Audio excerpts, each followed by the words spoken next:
Good afternoon. My name is Brandon Branch, and the purpose of this video is to kind of talk about dispositions, why they're so important, and some of the dispositions that I have myself and why I think they're important in my career. So just to start off, like I said, my name is Brandon Branch.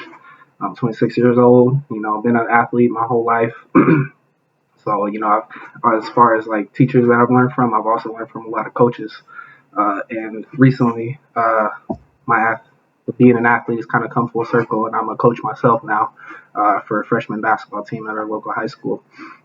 And I also work in an effective needs department for my elementary school, Wafa Elementary. And it's been a crazy couple of years being in the school. It's tough, but I've kind of bounced around a couple jobs that I thought that I wanted, and I found out that it wasn't for me. But as soon as I got to working in the school, it was like an instant click. I kind of took to it.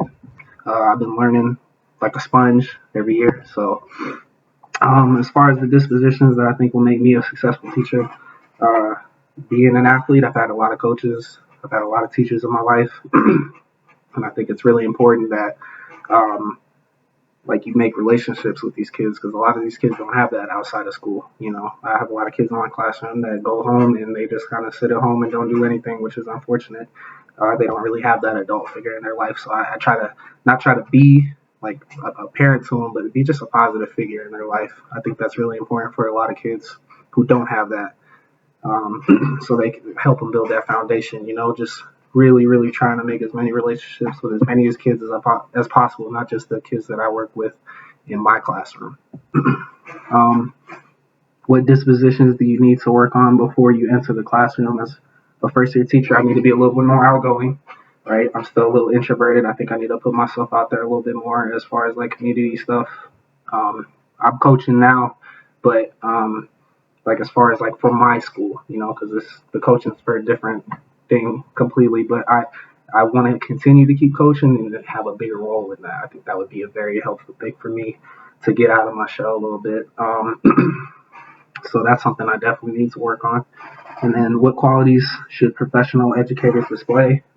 Patience, a whole lot of patience, especially when you're working with the young kids, and just kind of the understanding that when kids go home, that they're dealing with a whole different thing than what they are and what we see at school. I think that's really important, just to, sometimes give them the benefit of the doubt, really work with them.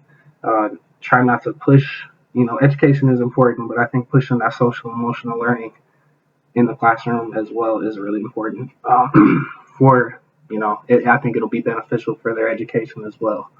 Um, as far as the patience, be professional, learn how to make boundaries. It's hard to not get really attached, and like it's hard to set those boundaries sometimes with some of the kids because it gets so close to them. But it's very important that you do that so you can be a good educator. We're still teachers. We're still in a professional setting, so we got to make sure we're doing that. And other than that, just be proactive in learning about your kids, trying to figure out what makes them tick, what doesn't make them tick, especially in like a special education environment like AN. That's our whole job. We're trying to just get them through school. We're trying to help them out further on down the line when they get to middle school and they're a little bit more independent. So, yeah, I think those are kind of my dispositions to teach. Thank you for watching this video, and everybody have a good Labor Day weekend.